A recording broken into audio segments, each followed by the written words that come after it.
In Huntsville, Alabama lies the U.S. Space and Rocket Center, the largest rocket museum on Earth. It contains over 1,500 spacecraft, everything from a V-2 to a full-stack Apollo.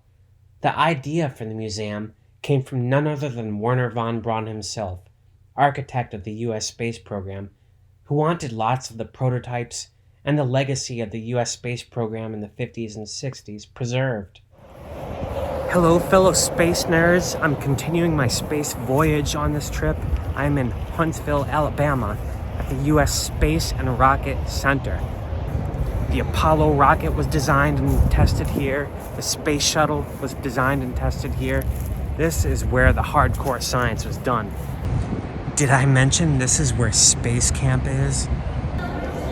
Yeah, I could drop a pretty penny in this gift shop, though I have to say, this gift shop has a lot more toys and seems more oriented towards kids than the Johnson Space Center one. Alright, but enough gift shopping. Let's get started on the exhibit. So this campus looks pretty extensive. You can go out and walk around and see some of the stuff outside. There's a planetarium right there. I might catch a show later. Right now I'm kind of liking the decor in here. Kind of reminds me of my old apartment. As soon as you walk in, they really celebrate science fiction here, which I didn't see at the Johnson Space Center. I like that a lot. That is a Saturn V full stack made out of Legos. Oh, here we go. Here's the good stuff.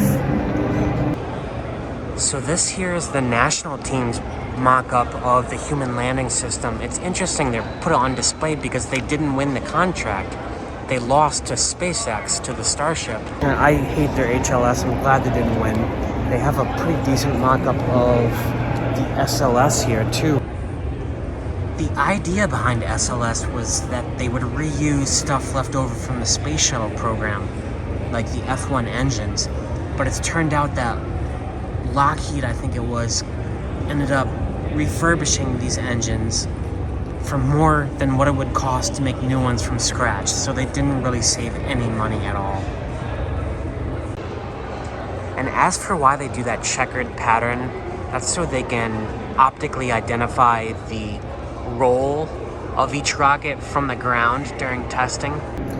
Well, they also have the Dream Chaser over here by Sierra Nevada, which was a cool glider craft which lost the contract to the SpaceX Crew Dragon.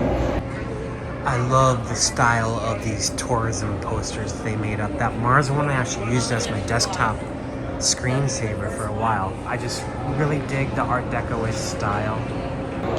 Art Deco, abstract maybe. Anyway, I dig that type of graphic design a lot. I want to see what's over here. It says Team Redstone. So there's a lot in this wing about the Army's use of space technology, including some cool missiles over there, some robot destroyer things right here. Oh, it's like G.I. Joe all over again. The Stinger missile, which proved pivotal in Afghanistan. But seriously, folks, look at this. How cool is this? That's the Matilda unmanned ground vehicle with a high-energy laser weapon mounted on it. This is like straight out of Short Circuit. And here's a trainer where you can practice launching missiles at the enemy. Gotcha, Putin. Ah, that was fun, but over here they actually have a HIMARS launcher, since we're on the theme of Vladimir Putin getting destroyed. And they have more of these unmanned drones under development over here, and some very sophisticated missiles. Yeah, this makes me want to bust out my G.I. Joe toys. But right over here they have the ballistic missile defense system, some schematics of it, and how pivotal it is for every single part of it to work. I'm not sure it'll ever become fully operational. That was all about rockets in the U.S. military. It could have been bigger, actually. Okay, so I missed a whole section on Apollo 11 virtual reality. Those virtual reality glasses are so cool. I was on the freaking moon.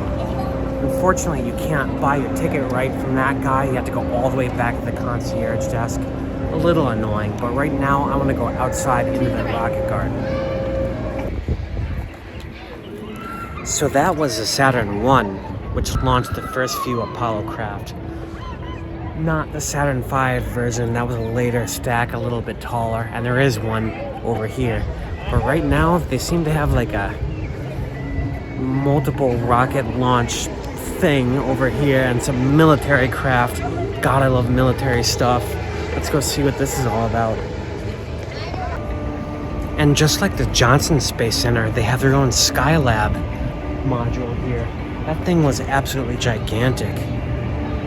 Yeah, check out the size of that. So Skylab was the last project launched on the Saturn V Apollo rockets. After that, they pretty much ended the whole Apollo program.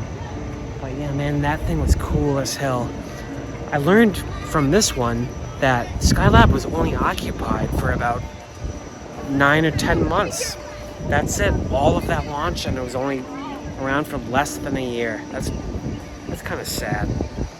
Anyway, I'm descending into like a pit here.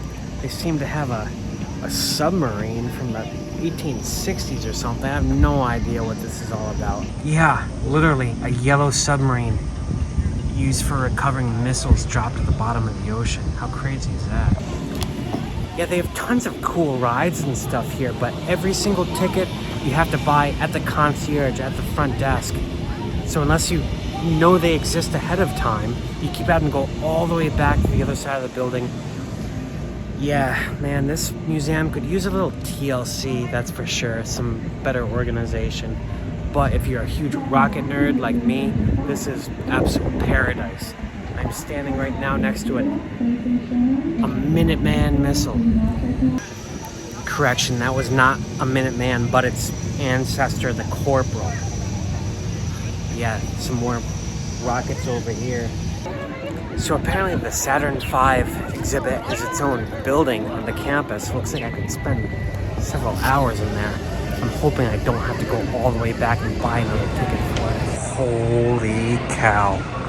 Look at the size of that, folks. You probably can't tell, but that person right there is like 1/3 the diameter of just the engine bell. And the F1s were hydrogen based. They were massive. Now this is super cool. The evolution of rocketry in the US, starting with a German V2 way over there on the end and ending with a massive Saturn V way over on the right. They actually have a V2 right here, and it's much bigger than I thought it was. It's got to be like 50 feet tall. This was von Braun's original concept design for space exploration.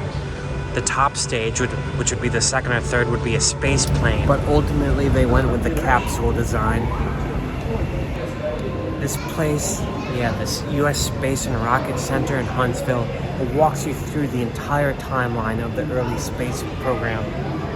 Much more comprehensively than I saw at the Johnson Space Center. I like it a lot.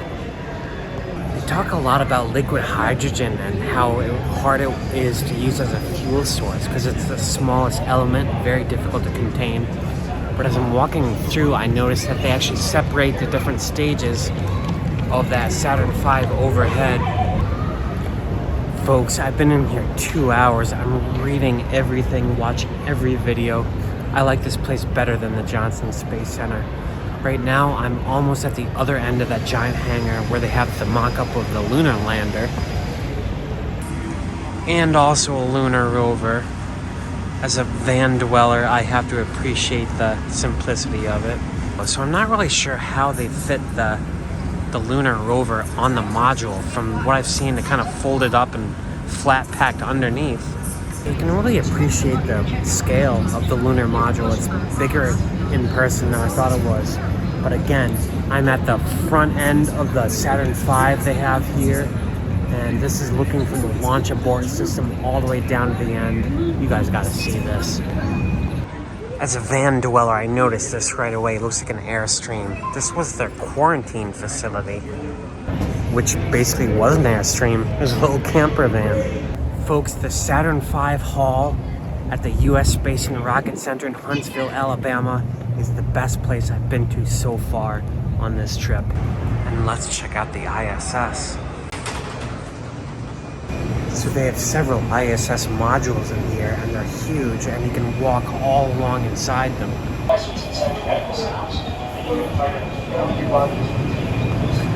really feel like I'm on a Stanley Kubrick set right now. So I forgot to mention, this is where Space Camp is, and some of the people you saw doing simulations in there on a zero-G simulator, they're actually in Space Camp. The whole exhibit could use some TLC. I don't think it has the same funding or notoriety as the Johnson Space Center in Houston, but if you're into deep dive science, like a place where you can spend 4 hours like I just did, reading every single thing, watching every single movie, they really appreciate every aspect of the Apollo program and the early space program here. I'm talking deep dive science into every single little detail. Not just the rockets, the food, the training regimen, everything, folks. You gotta see this place.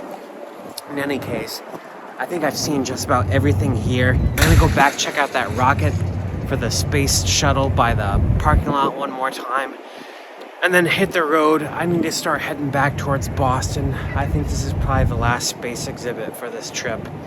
I'll probably be driving another several hours, find a place to shoot the sunset, pull over. You know the deal. Anyway, I'm glad you guys came with me to see this latest place, the U.S. Space Rocket Center. I love it. Bon voyage, everyone.